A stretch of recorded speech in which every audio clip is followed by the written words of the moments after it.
Please welcome the panel on Leading the Charge, CEOs Navigating Business Transformation, moderated by Sara Eisen, anchor at CNBC.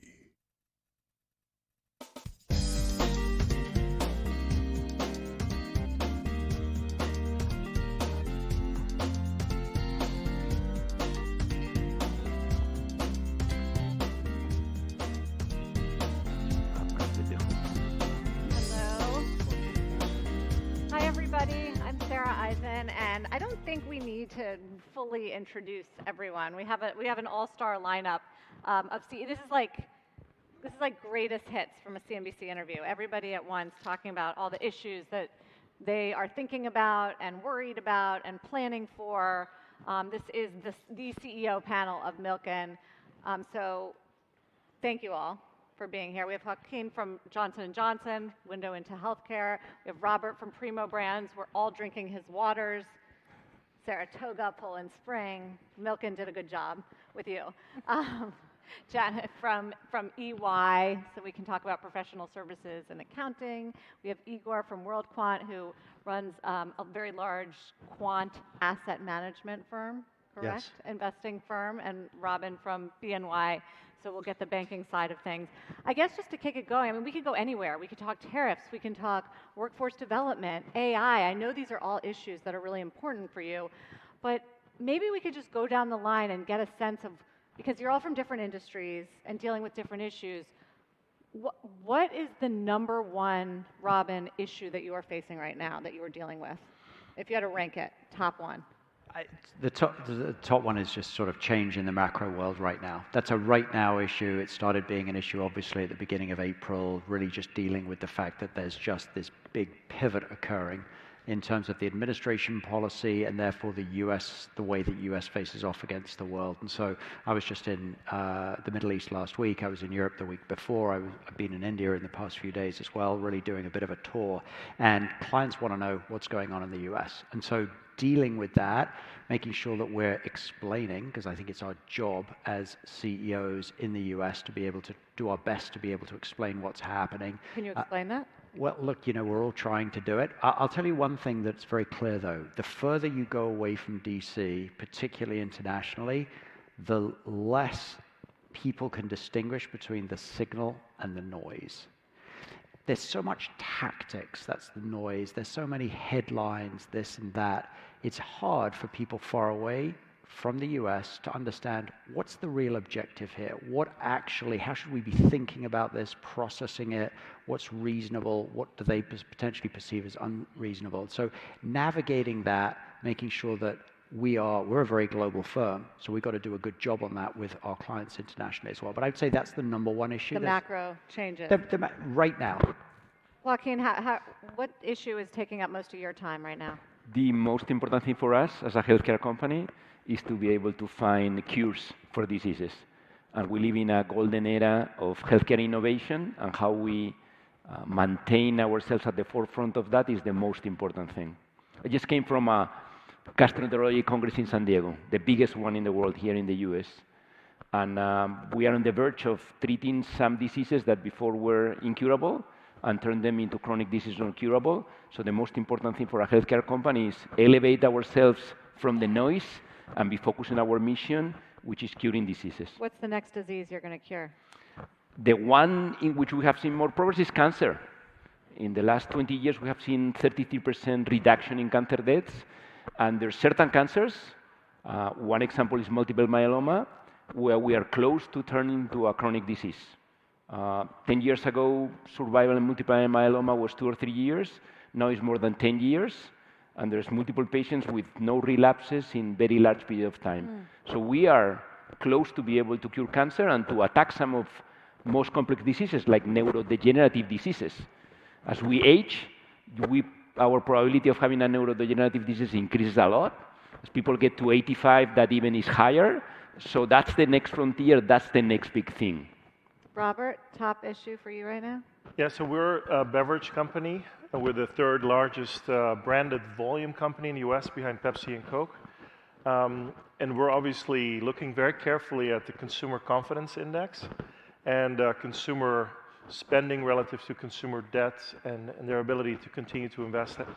The good news is within beverages, energy, plant-based drinks, and water are growing categories. So if we look at Circana, we actually grew in the first quarter. Both the category and obviously publicly available data, we grew as well ahead of the category, expanding our market share.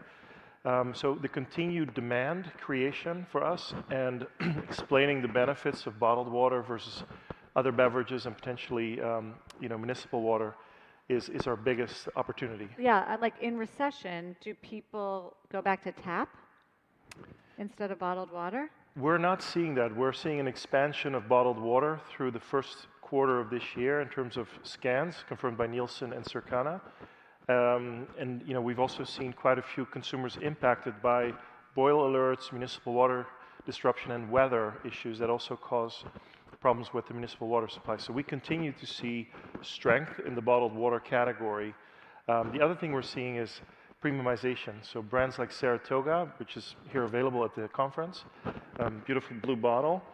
Mountain Valley, those brands are growing obviously in scans very rapidly as consumers are looking for ways for alternative drinks. And also we know that alcohol is going down and people are choosing more water because it's healthy hydration. And our mission is to hydrate a healthy America, and this fits right into that.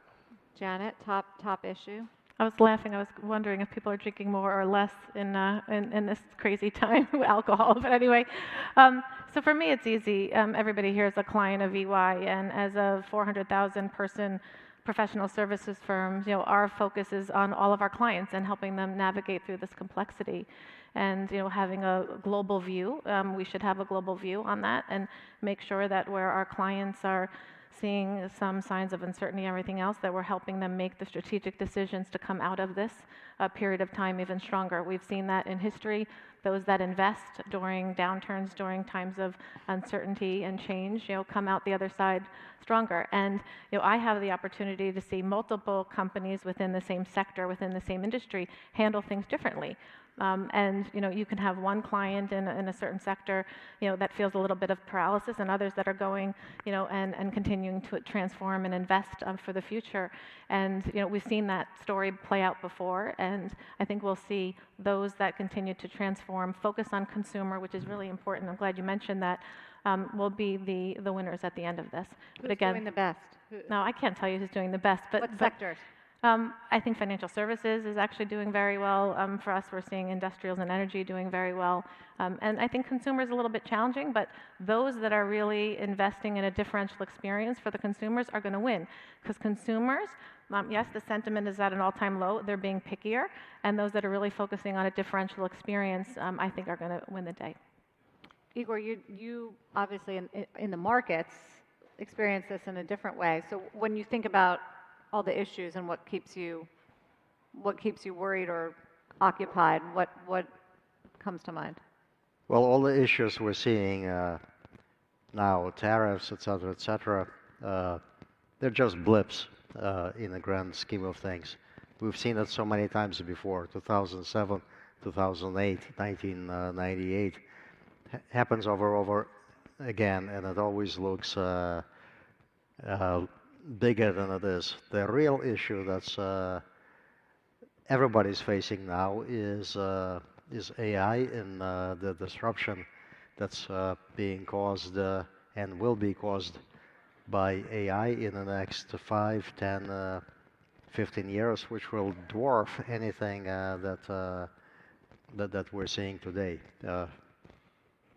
It will change every industry drastically forever.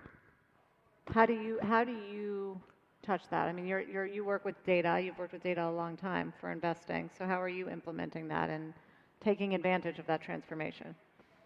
We stay abreast of what's happening, and we integrate the latest AI technology as quickly as we can. So we're always long progress.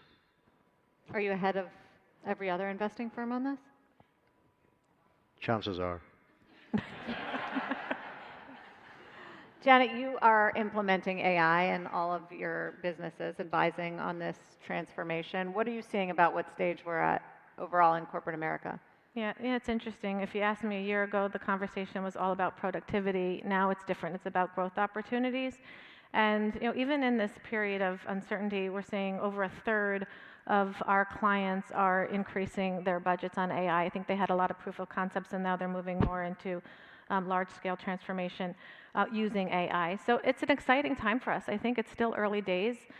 We are transforming ourselves with new technology, and I think that's really exciting. We have large global platforms that enable us, from investments that we made years ago, to distribute that technology, on a consistent basis around the globe. But then, we treat ourselves as a bit of client zero when we're going out and we're helping our clients. I think that's really important, to test this all on ourselves and then deploy it with our clients.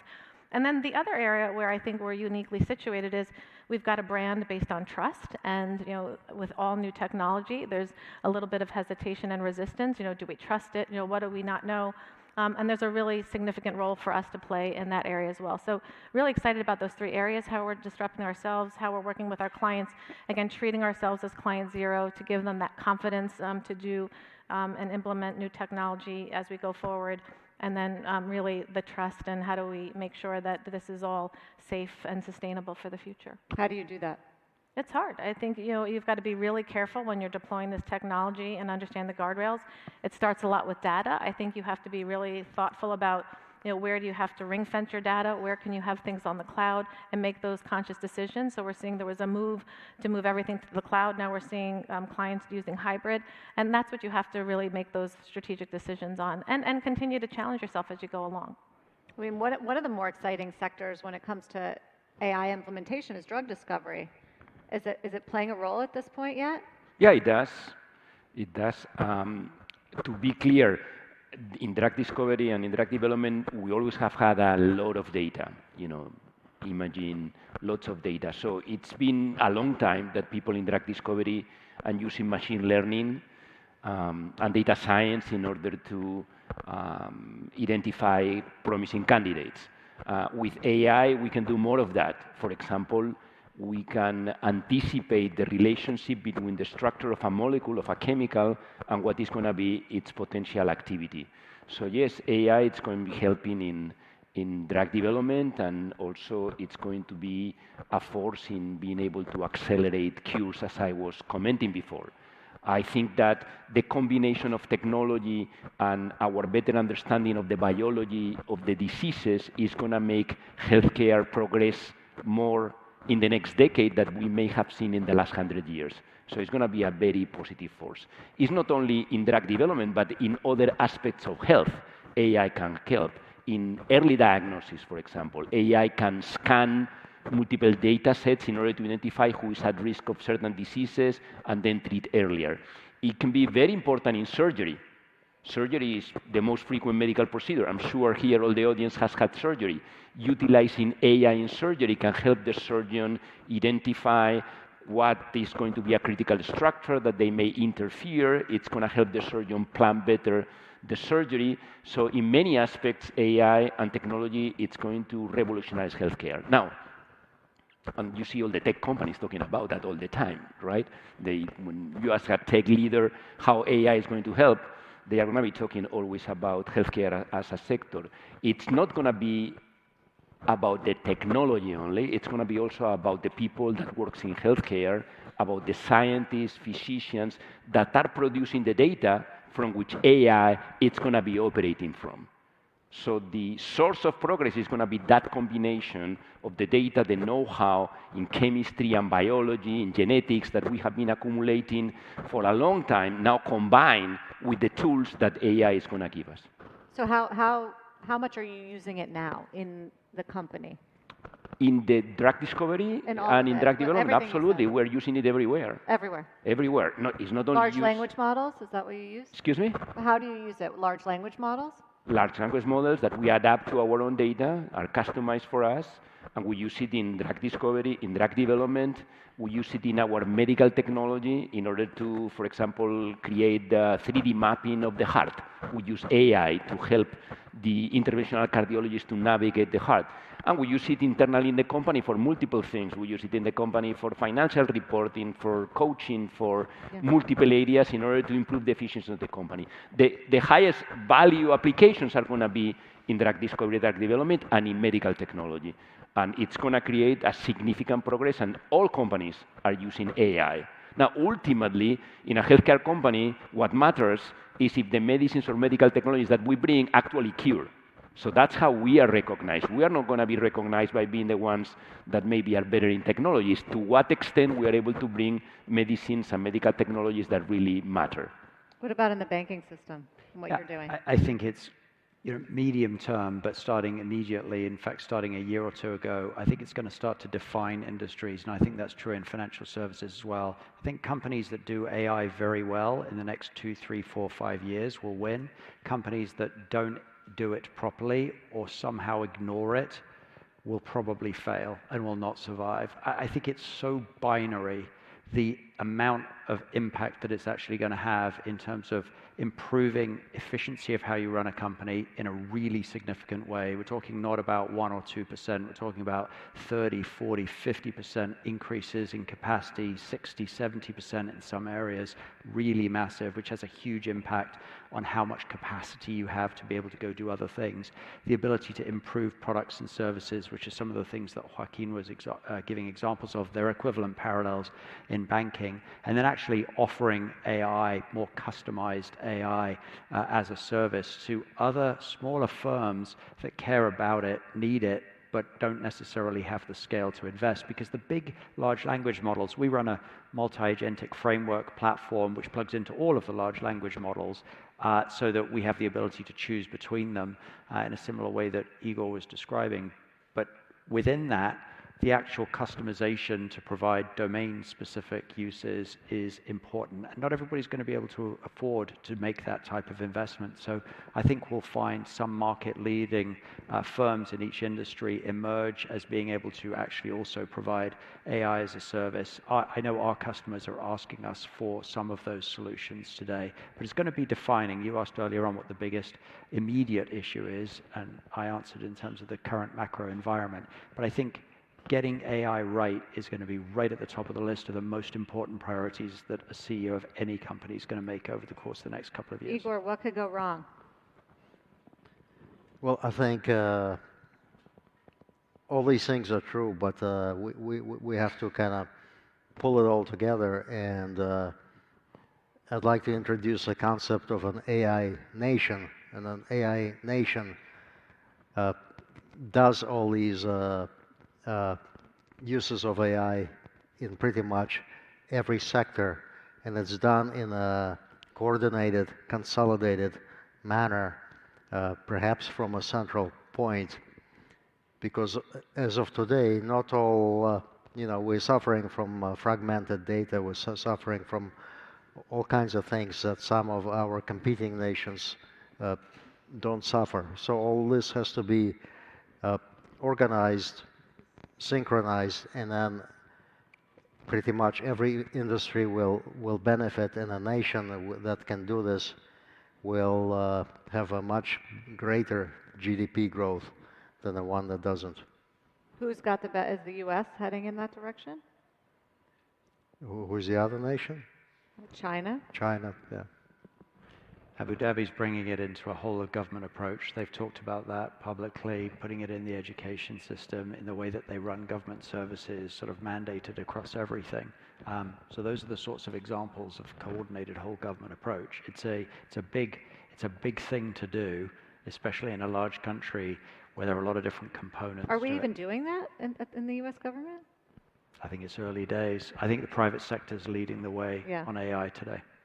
How's the beverage sector adopting AI? Well, it's going to transform the beverage sector, and it's going to make our sector more productive and safer for the associates. That's a very big benefit of AI.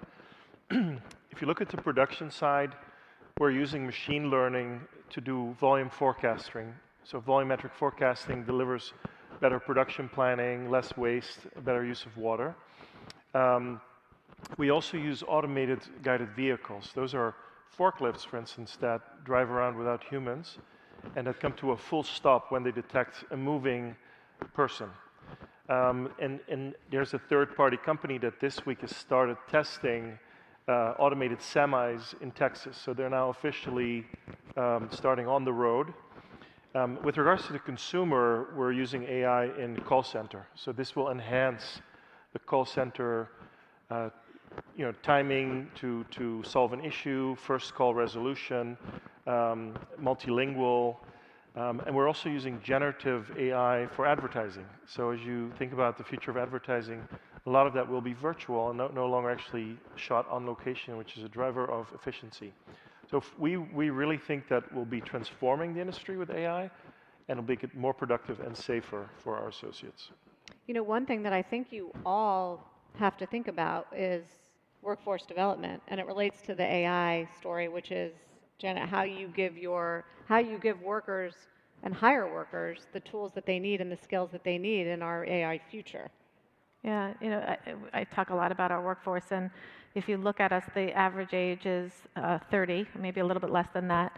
We're 34%, I think, Gen Z right now. In 9 years, they'll be 70% of the workforce. So they basically tell us what they need. And I think it's really important to recognize that, you know, make sure that you're engaging in that multi-generational workforce and really making sure that you're making the investments in learning. So I'm really proud of what we've done. We have 300,000 of our 400,000 people that are trained up. We've got a lot of our workforce that actually sits in India, so that's a hub where there's tremendous technology development and innovation happening. But it's really important. And remember that at the end of the day, this technology is used to help enable people to do their job. You know, we've got a lot of regulated businesses that we have. I like to argue that this technology helps people work at the top of their license and do more interesting things early on in their professional career, and I think that's really important from an attraction and a retention, so that's a positive of it. But I also think we have to be really thoughtful and follow the productivity gains and what happens in the long run. But at the end of the day, there's always going to be a human component. We talk a lot about, as CEOs, we're going to be the first that are really leading a workforce of humans and agents. So that's just early days for all of us.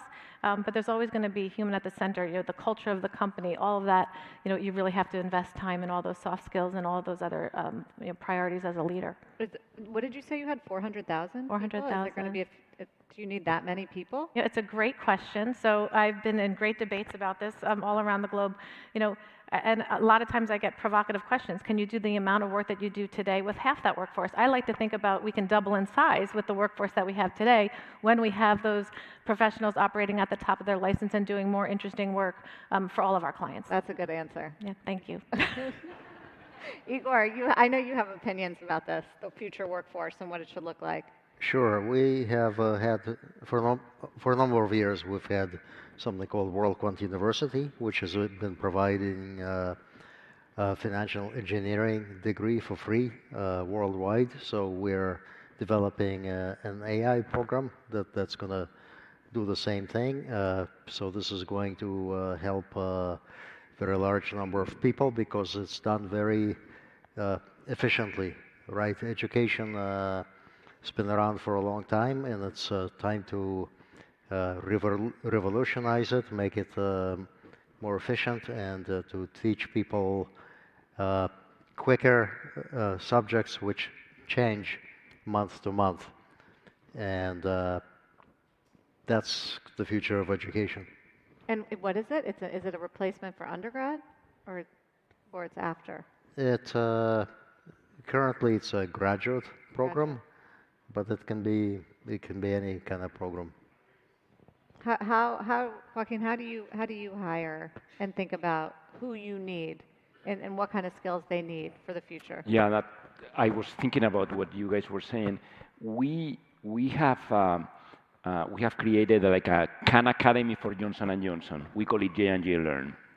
And with AI, every employee in the company, we have 138,000, less than you, but 138,000, they insert every year their goals, their career goals, their learning goals, and it recommends a customized learning plan based on your goals.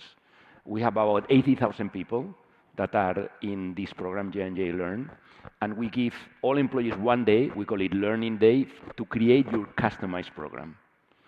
And that's a way in which we can evolve the capabilities of our workforce. The number one course that people select, it's digital bootcamp. So everybody sees that having increased digital skills, it's very important. Now, I want to also underline the human component of things. It's not only going to be about AI, especially for the people that are starting, right? I was saying before that I came from the gastroenterology meeting. I met with 10 gastroenterologists. I understood how things were working for them, what things can I do better. I met with different patients. That human aspect, that human interaction is as important as what we can do with our employees through digital too. So it's going to be a combination of their digital skills, but the human component of things will always be very prevalent in something as precious as healthcare as it is in our case.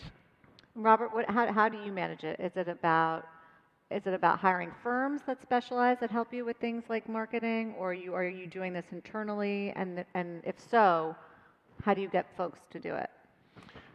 Yeah, we have highly skilled labor in our headquarters, including an in-house advertising agency called The Lab. They do a lot of our ads through traditional production methodologies as well as generative AI. But 95% of our workforce is actually the frontline sales and drivers, forklift drivers. So we really think about workforce in terms of health, in terms of safety, in terms of come to work in the morning, go home at night safely.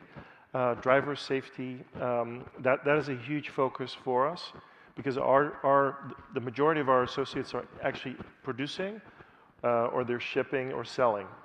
But we do think that the future workforce will be more skilled and more AI-centric and have the right skill sets to live in this digital world. How many people work at Primo? More than 12,000. Okay. Not quite 400, but it's a growing workforce. You know what's interesting on just the workforce, what we're seeing across all of the sectors that we serve, a decision in the C-suite about what are the things that we want to be focused on because we do the best, and what are things that are best done elsewhere. And so you're going to start to see, especially in a time where most of our CEOs are focusing on cost cutting in a time of uncertainty, where is some of this better housed? And so we're seeing a major trend to co-sourcing and outsourcing. So you talk about what you're good at water, how finance functions, risk management functions, and everything else, are those housed by somebody else? So I look at our workforce, there are many times where we're lifting out teams from our companies. We're using the latest technology to innovate and transform that workforce. Sometimes we'll then run it for them. Other times we'll give it back to them.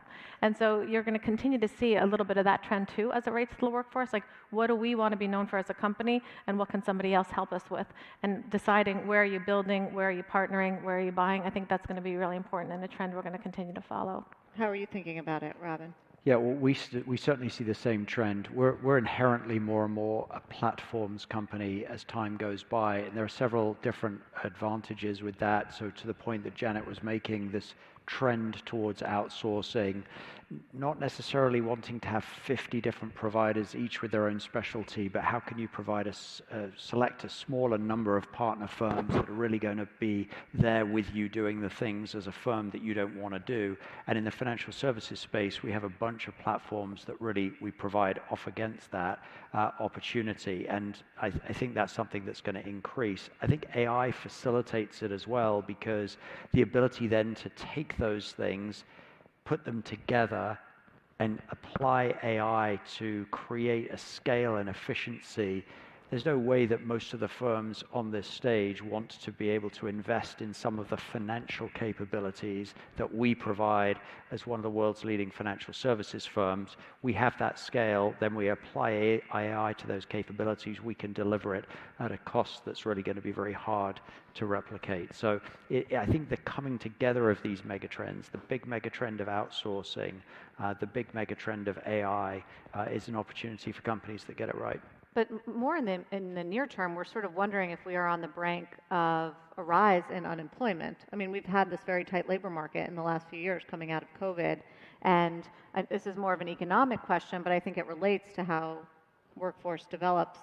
Do you expect companies to start laying off workers in meaningful amounts? I think this is going to be one of the challenges that AI is going to bring over the course of the next 5 or 10 years, and it's going to be incumbent upon everyone, governments, but also private sector, to do many of the things that panelists here have talked about in terms of training and developing, because in most of the shifts that we've seen over human history with these brand new technologies that come along, there are new jobs that get created. There are new things, and it's hard to see exactly what those are going to be at the beginning of the trend, but there are plenty of industries that shrink very significantly, and then new industries spring up that take their place leveraging the new technology. The problem from the past has been those evolutions have happened quite slowly, so there's been plenty of time.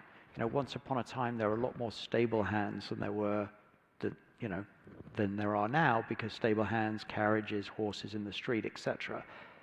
Then there were no motor mechanics back in the day, and motor mechanics and car manufacturing sprung up as a new industry, created a lot of jobs, but it happened over a fairly long period of time. I think the thing that's a little bit concerning with AI, there are bound to be new jobs that ultimately get created, and in fact that's the case today. We see some examples of that, but the speed of AI is like almost nothing we've seen before. The general intelligence, there are things that we can do with AI in our company today. There are things that any one of us can do in our own personal lives with an app on our phone that were impossible to do 3 months ago. There are so many examples of large teams of people working on complex engineering problems that in December it required 10 people and 3 months to do, and now it takes 5 minutes with the right prompt to create. And so that speed, what was impossible 3 months ago is now possible and trivial. That is something that we haven't confronted in a new technology over the ages. And so I do think it's incumbent on all of us to create these pathways of training. We've onboarded 90% of our 50,000 people onto our own AI platform. Obviously, we're providing training, and then we're providing deep dive training. We have about 8,000 people who've built an agent, and we now have many of those agents in production or in various stages of testing ahead of production. So bringing people along on the journey and then leveraging that capacity is important. But it does worry me a little bit about the speed and how we can have large populations of people adapt to that as quickly as I think they're going to need to. Yeah, it's moving fast. I guess I was wondering, and Janet, maybe you can take this, about just the general economic environment and the rise of, Igor, over to you, but just the rise of uncertainty and why, and whether, we can keep this sort of robust employment market that we have in all of this. I think there are two kind of things happening. First kind of thing is that existing companies take AI and they embed it into their existing processes, and they make the processes better, and in the end they wind up 20, 30, 40% better. And the second way is you create a company from scratch to be based on AI. And this company did not exist before. It'll be tens of times more efficient than anything out there, and it'll create new jobs as far as this company is concerned, but it'll create some creative destruction in some industries. But that's kind of the natural cycle. Some companies rise, some companies fall. In the end, creativity is infinite, so we'll think of more and better ways to make more and better things. Who do you see as winners, the biggest winners?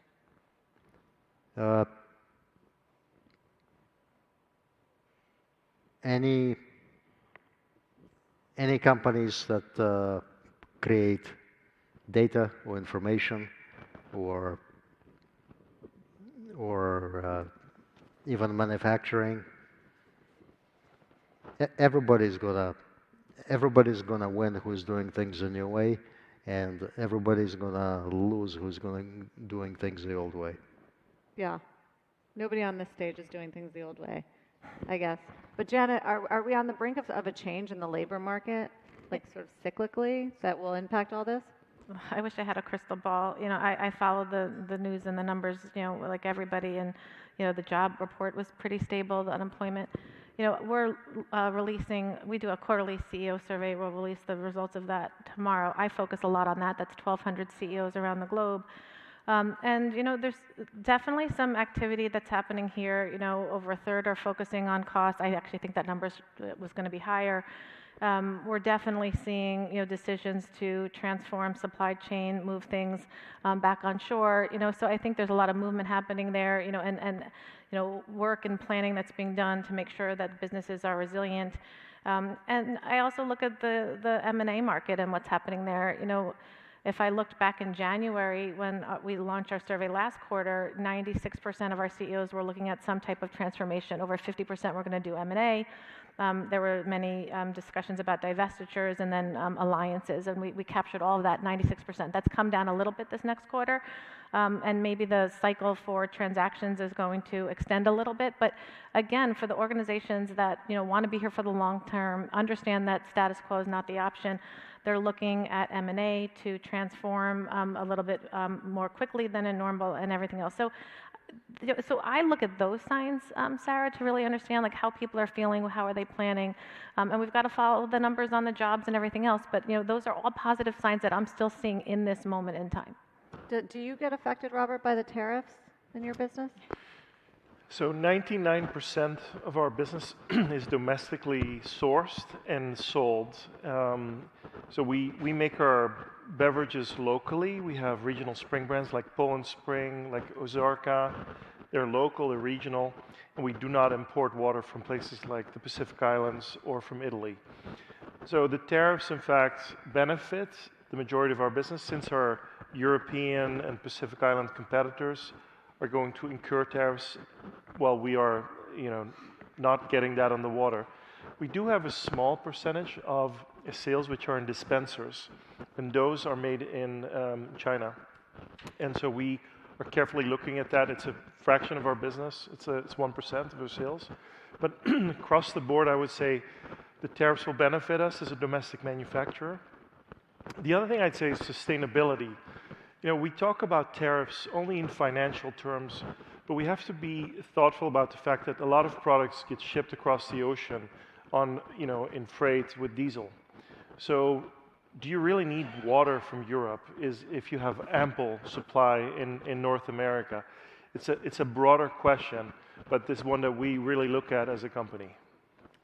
I mean, pharmaceuticals is one that's you've gotten applause on that.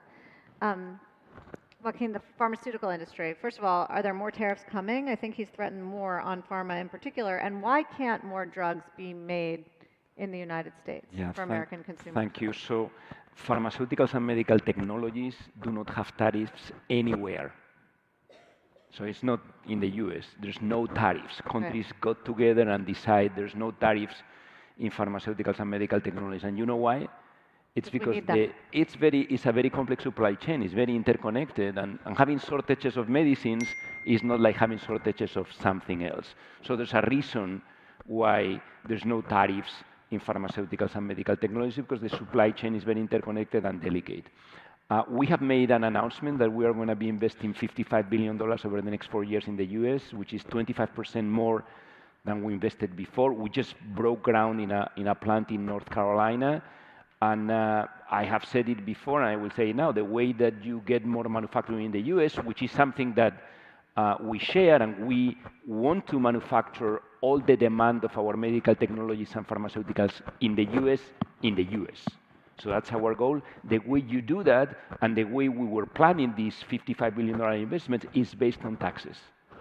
The TCJA in 2017 is what made it possible for us to be able to manufacture in the US. It's not about tariffs. Is very much about taxes. So tax reform is what we need to be able to do that, and to continue to be able to have this golden era of pharmaceutical and medical technology innovation that is going to cure diseases. Now, there could be an angle there, which is an issue of national security that I share.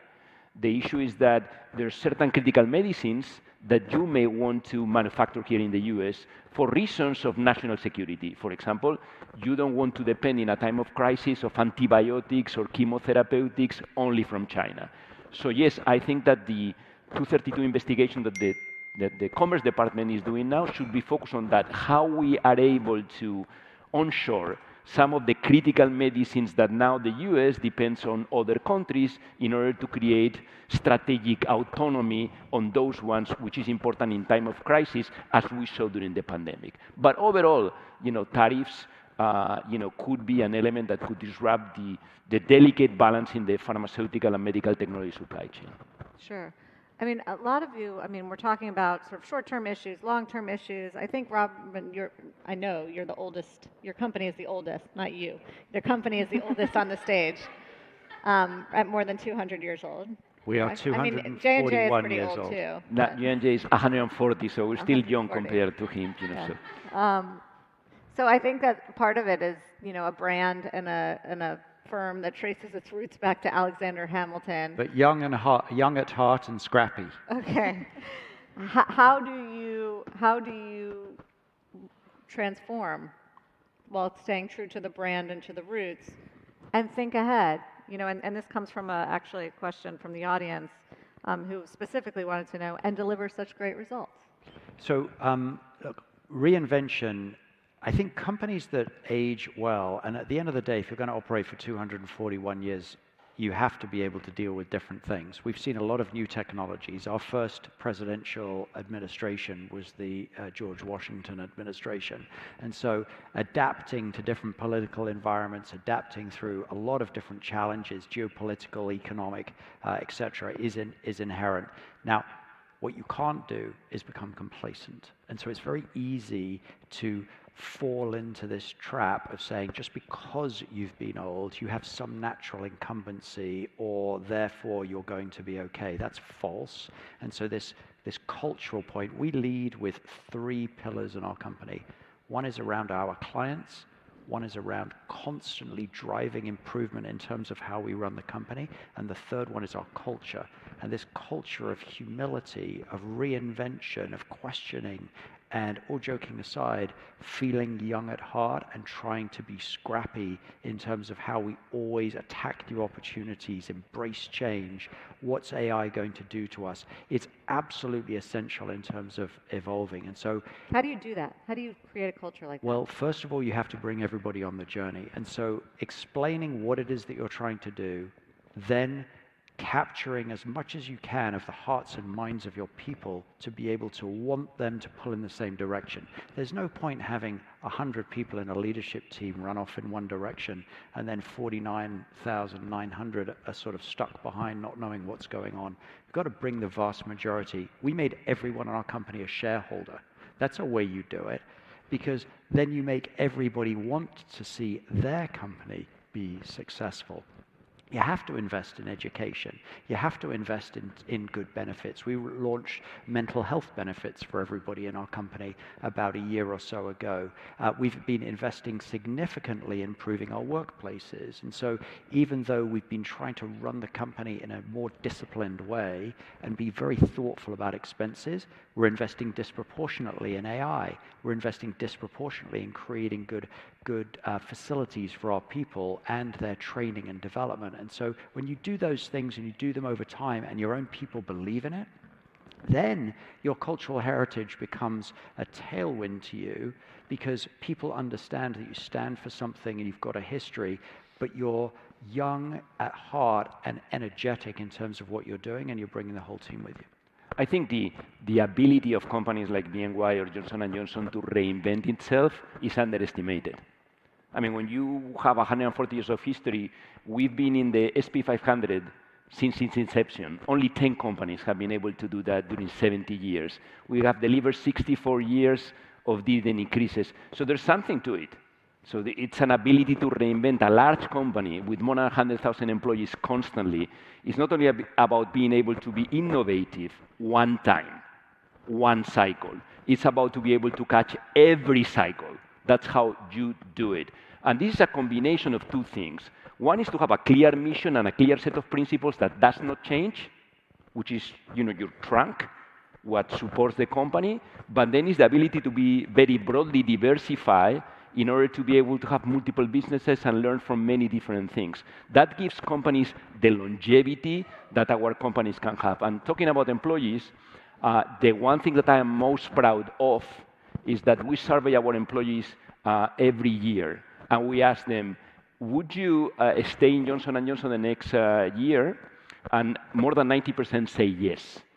Would you go the extra mile for Johnson & Johnson? More than 90% say yes. Would you recommend Johnson & Johnson to a friend? More than 90% say yes. So that's a statistic that as a 36-year veteran of Johnson & Johnson makes me more proud. That combination of having clear principles, committed people, and then the ability to have a business which is not a single focus, a single thing, right? I think that sometimes investors like very much companies that have only one thing, but because they are very easy to understand, but they don't have the longevity that we have. We have 27 platforms of more than $1 billion, multiple businesses. That gives us the longevity to be able to focus and capitalize on any trend like AI. And that's after you spun off the consumer business. And that's after we spun the consumer business, which is also another part of sign, evolution. of our vibrancy. We want to focus on healthcare only, focus on curing diseases. Consumer was departing from our core mission. Selling cosmetics is not like curing cancer or trying to do surgery, and I think it was a great decision to separate consumer. We are an R&D-based company. We invested $17 billion in R&D in 2024, the largest investor in life science. It's very difficult to combine being an R&D, an innovation-based company, and at the same time being competing in marketing, celebrity marketing in cosmetics. No? Igor, you have culture thoughts? Cultures are great, and it's great to have a great culture, but ultimately it's going to be a question of speed. Can your culture deliver the speed that it takes to keep up with the technology? How do you get that? You push really hard and you think really hard. What are the bottlenecks in your culture, and you eliminate them. And if you can't, then you start a new company. Does it start with the leader? Like, do you view yourself as that the driver? Sorry, can you? Is it the leader? Is it on the leader? Is it on you to drive that? It's on the leader to push everyone in the right direction, to shut down things that no longer work and to create things that do work. Jack, a lot of questions coming in for you on your business around, I guess, your employees, but also AI. So I'll just throw a few at you on this topic. Okay, will agentic AI replace most of EY services in the future? Do you want to answer me a couple questions, and then I'll pick which ones I want to answer? Let's do that one, and then I'll follow up. Because I feel like that's an easy one for you. Yeah, no, look, I said it before. I think that it's going to transform the work that our people are doing. But again, I think it's going to allow, look, I started at this firm, so for those of you who don't know me, I started as an intern back in 1991. I don't think I did real work in the accounting world until, 2 years in. And so what I look at, there's millions of lines of tax code globally, that can be agentified. And then once you have those tools and those platforms, think about how then our people can advise earlier on in their career with that partnership with the technology. That's what I'm excited about. Our legacy businesses, like our audit business, to enable our people to do better work early on in the career. We're not going to, decrease the size of our workforce. I think we're going to be accelerating, the growth and development of our people. That's what I'm most excited about. Yeah. And it's interesting. We're over 150 years old, so we've got a lot of old companies on the stage. And I think that the transformation is really fascinating. Many of you in the audience, my job, I think, is to make sure that all of our clients understand our full capabilities. Our core services now are under half of our business, like our audit, our tax, our risk businesses. Our newer businesses, are now making up, more than half of our business. We have a strategy practice that, rivals, the top strategy houses. So I think that's important. What for us is really interesting from a transformation perspective is, as a firm, we felt we had to do a lot of the things ourselves, And now what's going to be most important today as we move forward is really working with an ecosystem of partners, alliance partners and technology to make sure that we're delivering the right services to our clients. So I think that's where we see our business, that we're doing a lot more partnerships, alliances, and working with our ecosystem partners to make sure we're delivering the services to our clients that they want. And that's a big transformation, that's a big pivot for us, and I think that's going to be even more important as we move forward. I think all the questions are in the similar vein. I think you've already answered. Should auditors be worried? No, they're going to be able to do double. Yeah, look, I think it's exciting to make sure that we're attracting people to the profession, giving the learning and development that they need. Again, I told you our workforce is very young, and so they tell us more so than we're going to tell them what they want. But I think there's a great opportunity to continue to attract people to the profession and retain them. What about you, Robert? How do you think about a transformation of a beverage company? We listed in November, but we have brands that are old. 7 brands are over 100 years old. So we have Poland Spring, which is 180 years old. Mountain Valley in Saratoga. Poland Spring is 180 years 180 years old, yeah. It's withstood the test of time. So Mountain Valley, 1872. Saratoga, 1871. So what's really important about those brands is that consumers count on them to be the same. The way we produce them, the way we manufacture, the way we distribute may dramatically change because of technology. But the brands and the quality have to stay the same. And that comes with a great deal of responsibility because we have 28,000 acres of wetlands in the United States. And we want to preserve those for generations to come so that everyone has access to safe and healthy drinking water.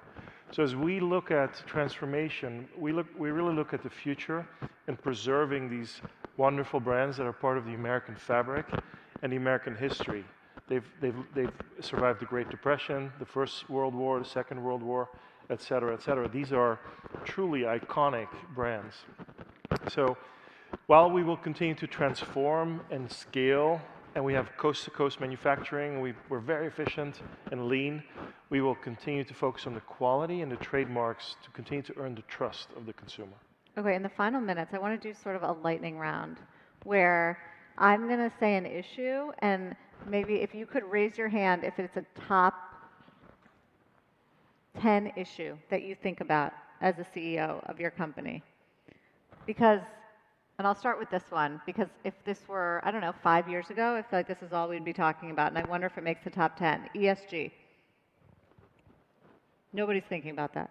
No, I disagree on that. I think people are thinking about that. I think, as I travel around, sustainability, ESG is so important to companies that they're just staying the course and working through that.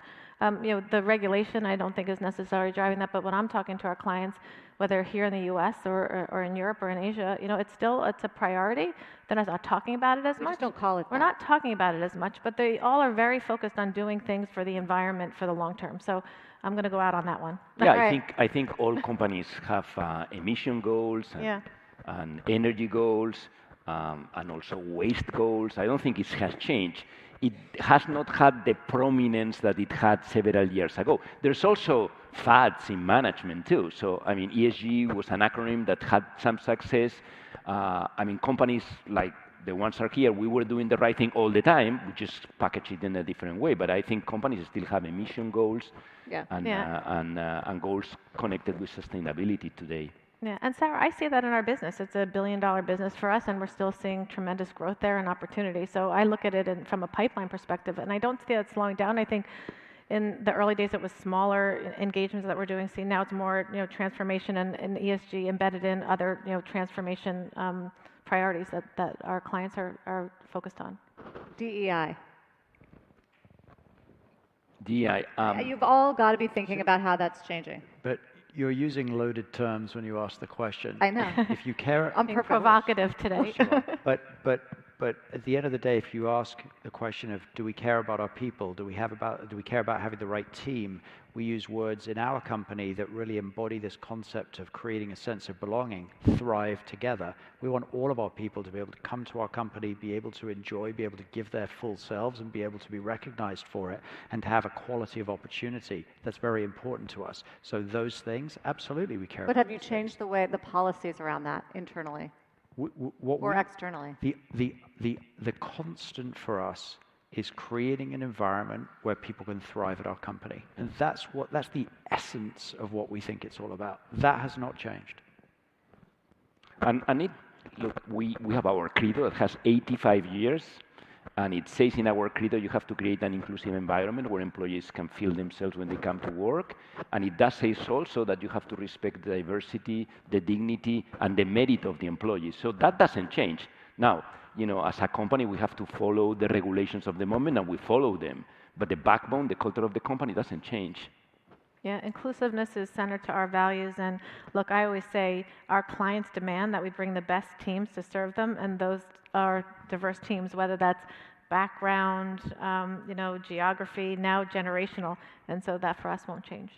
Igor, do you have thoughts on this?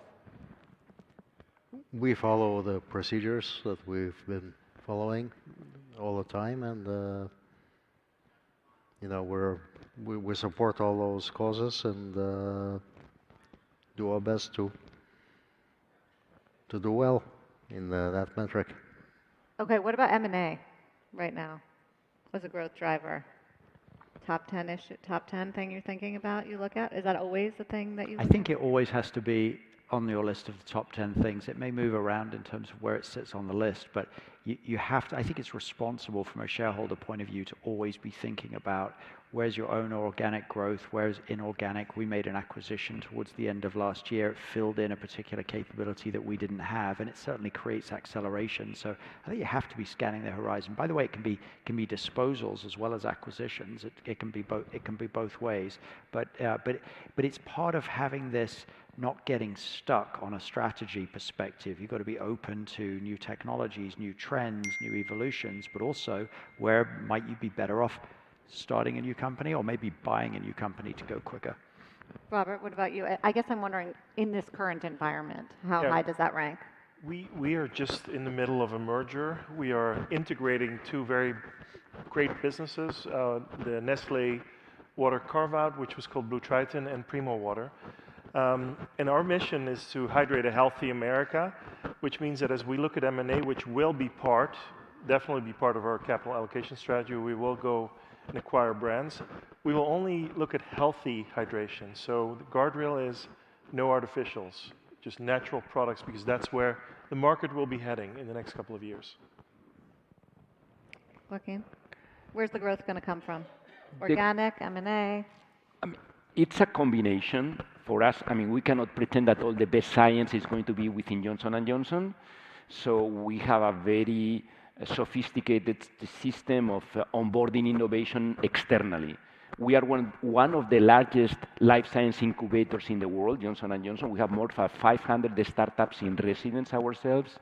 We have one of the largest venture capital arms, and we extensively do multiple deals that are not acquisitions, but licensing, partnerships, and other collaborations with the smaller companies, academic institutions, hospitals, and those ones do not make the headlines, but are the source of innovation from which we bring things that are important for patients. Large M&A, which I think is what you are referring, that is something that we always consider. As a matter of fact, in the last 2 years, we have spent $50 billion in M&A ourselves. So it's something that we will always consider. I think it's a combination of the situation, but also the opportunity. It depends on the opportunities that you find. It depends on how value you are going to be able to create. And I think that this is as good as any other time to do M&A.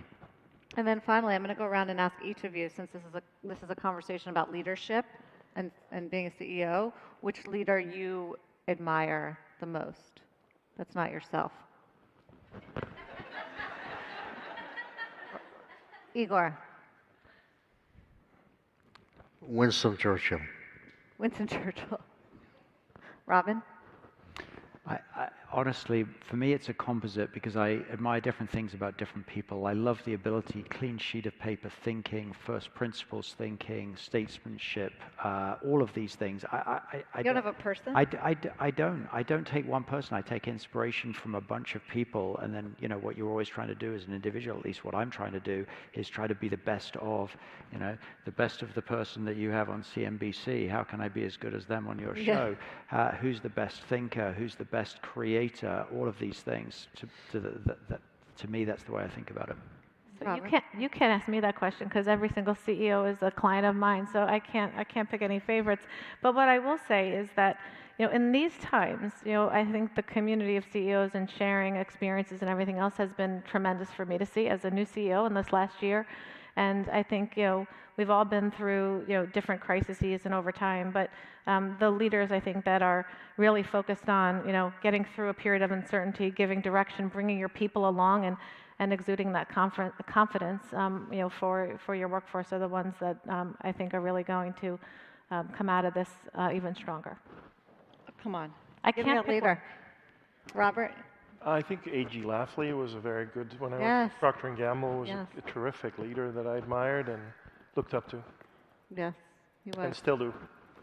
He has a book about it too. Sorry. Yeah. Our culture is very much on the team, not so much on the leader. You know, you don't persist doing more than 100 years if you don't have a great team. But, you know, following up on Winston Churchill, there's a phrase that I like a lot that he said is this one, that Americans always do the right thing after trying everything else. I subscribe to So is your Winston leader Churchill. Donald Trump? Is that what you're saying? I'm saying, you know, I have a strong belief as a naturalized American citizen that Americans always do the right thing, but sometimes we try different things. America, the leader. Thank you all. This was a great conversation. I think we covered Thank a you, lot Sarah. of ground. Really interesting. Thank you. Thank you.